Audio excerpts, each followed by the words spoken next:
We tend to see food in one of two ways. It's either just fuel, gas in the tank, or it's about pleasure.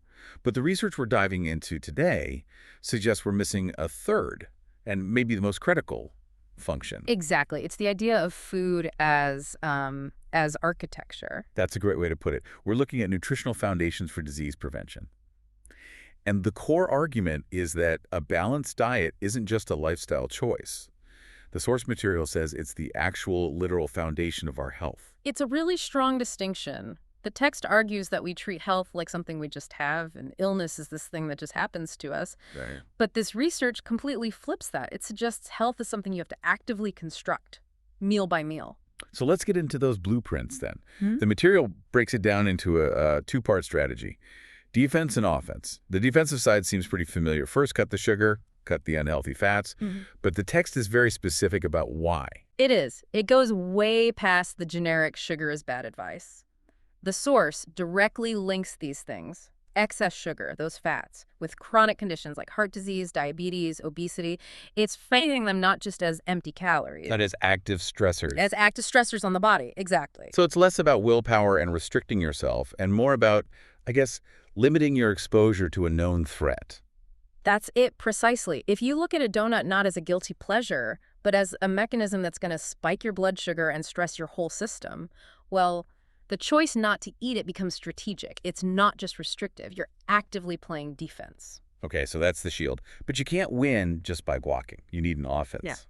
The source then pivots to what we should be adding to the system. Fresh fruits, vegetables, whole grains. The usual suspect. The usual suspects, yeah. But what's the mechanism here? Why these specific things? It describes them as providing the necessary nutrients. I mean, think of it this way. Your body is constantly in a state of repair. These foods are the raw materials for that repair. If you don't provide the bricks and the mortar, the vitamins, minerals, fiber, then all those little repair jobs are just shoddy. And when the repairs are done right, the text outlines three systemic benefits.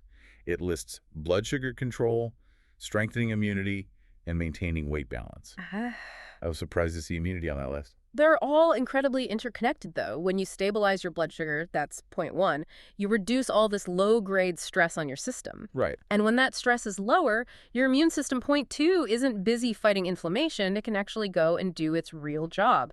And, naturally, when those two things are working properly, weight balance, point three, just sort of becomes a byproduct of a healthy system, not a constant struggle. It's a domino effect, which I think leads to the part of the text I found most practical, this philosophy of daily small choices. Yeah, this is basically compound interest for your biology. Okay, break that down for us. Compound interest makes me think of my savings account, not my lunch. But the logic is identical. The text argues we dismiss a single meal because, in isolation, one salad doesn't cure you, one burger won't kill you. Sure. But the source really emphasizes that these choices accumulate. A small, better choice today is like a deposit. Over years, that accumulation builds this huge safety net against the big diseases we mentioned. So you're literally safeguarding your future self. Yeah. It reframes the whole idea of patience with this stuff. And that leads to the source's boldest claim. It says we have to stop looking at this as a diet, in that old-fashioned weight loss sense. It states that healthy eating is, and I'm quoting here, the most powerful method of disease prevention. Wow, that's a heavy statement. It kind of implies the most potent tool we have isn't in a lab or a pharmacy. It's on your fork. We often wait for a diagnosis to start taking care of ourselves. The argument here is that the real prevention happens decades before that, right there in your kitchen. It really turns your refrigerator into the most important medicine cabinet in the house. That's the big takeaway. You're not just a passive observer of your own health. You're the architect. So for everyone listening, the challenge really is shifting that mindset from seeing this as a chore to seeing it as a strategy. And the source leaves us with this one question, which I think is worth mulling over today.